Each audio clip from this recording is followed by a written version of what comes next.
Hi, this is Canadian folk musician Jesse Ferguson, and today I'm bringing you another video in my series of tutorials on how to play popular and easy to play folk songs, particularly those from the Celtic tradition. So the topic today is the Foggy Dew, which is an Irish traditional ballad, and the chords I'm going to use are relative to my capo. So this capo is at first position. You don't have to play the song obviously with a capo if you don't have one or you don't want to play it in this key. But the chords I'm going to describe are in relation to the capo. So in other words, this would be a B flat minor, but I'm just going to describe it as an A minor. So if you want to play it without the capo, you just use A minor. If you want to slide your capo up, that allows you to transpose the key of the song. So the description of this video will contain the lyrics and the chords for my arrangement of the song. Feel free to consult those as you play along. I will post a link also to my complete video where I play the song from start to finish. That's another video. You can follow along with that. That one also uses a capo at first position. To begin the song, well, the chords used are A minor, G major, E minor, and C major. So 4 chords, very simple. The song is the same from the first verse to the last. The progression is the same, as with most folk songs. So, usually to begin the song, for dramatic effect, I like to let the chords ring. So there you'll just be doing a simple sweep of the chord down, if you're following my pattern. Was down the glen one eastern morn, to city fair rode I, when Ireland's lines of marching men in squadrons passed me by. No pipe did hum, no battle drum did sound its dread tattoo, but the angelus bells or the lovely swear rang out in Foggy Dew. So you'll notice there on the C, rang out in Foggy Dew. I switch from just the simple strums to let the chords ring to the strumming pattern that will form the backbone of the rest of the song. So that strumming pattern involves hitting a bass note first of the chord, then down, up, down, up. So if you followed any of these other tutorials I've posted so far, you'll see that that's a pattern I use over and over again. It's a good pattern to know for not just folk music, but also for country music and rock and roll, things like that. So the bass note of these chords in a nutshell is the bassiest note that's associated with them. So it sort of anchors the chord, as sort of the way I think about it. So for the A minor chord, it's the A string, open. That's the second from the top, right? E, A, D, G, B, E. So A, open. For the G chord, it's the E string, the low E, on the third position. For the E minor chord, it's just open on the low E.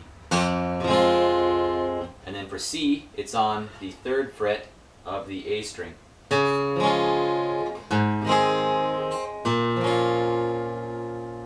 So the strum pattern involves striking down, plucking down on the bass note first, and the pick stays where it is. It plucks down on that bass note and just stays there for the rest of the sweep, which is a separate movement. And so it's bass note, down, up, bass note, down, up, bass note, down, up, bass note, down, up, bass note, down, up, bass note, down, up, bass note, down, up, bass note, down, up. So that's the strum pattern for the whole song. Once you've got that down, you can play hundreds of songs, especially the way I play them anyway. You certainly could use a different strum pattern for this song. It might even sound better, but this is a very versatile one to work on. So the trickiest part for you if you're a beginner on this will be to locate that bass note and find it. So if you're swinging your wrist wildly while you strum, it's going to be tricky to find that specific bass note. So usually what I do is it's more of a wrist action than a whole forearm action. That's more for rock and roll ballads where just speed and volume are desired. For more precise picking, where you're going to locate that bass note, you want to have a smaller motion, which will also give you less fatigue in your arm. But I usually anchor my fingers on the pick guard loosely, or else on the bridge with the palm of my hand. The butt of the palm of my hand will rest on the bridge. However you do it, you want to locate that bass note.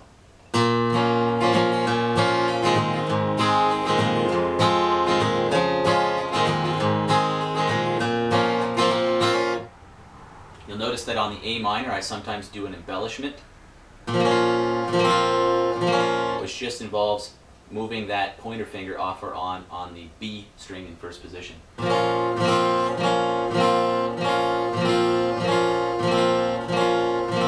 You don't have to do that, but it just adds a little bit more interest. Likewise, on the C major, I sometimes do an embellishment with my middle finger coming off and on the, that would be the D string on the second position.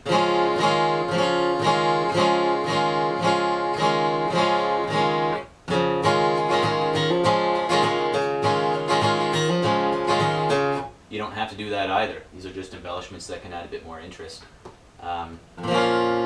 So let's do one whole verse unit together at full speed, and then you can follow along with my complete video where I do the whole thing from start to finish if you like. Again, the link will be posted. 'Twas right proudly and high over Dublin town, they hung out a flag of war. 'Twas better to die neath an Irish sky than Sula or Sudevar. And from the plains of royal Leith, strong men came hurrying through, while Britannia's hounds with their long-range guns sailed in through the Foggy Dew. Now, in between verses, you can either just hold the A minor for a couple of bars. But typically what I do is I just run through that progression again. A minor, G, E minor, C, G, A minor. So that gives a little bit of breathing room whenever between the verses as you sing them. If you had a lead instrument player, fiddler or something like that, they could do a little fill in between there. But you could either you could do that, or you could just hold the A minor for a couple of bars to give yourself a chance to breathe. So anyway, that's the arrangement, how I play the song. I hope you liked it. If you have any questions, feel free to ask me, and including any requests you might have for future videos in this tutorial series.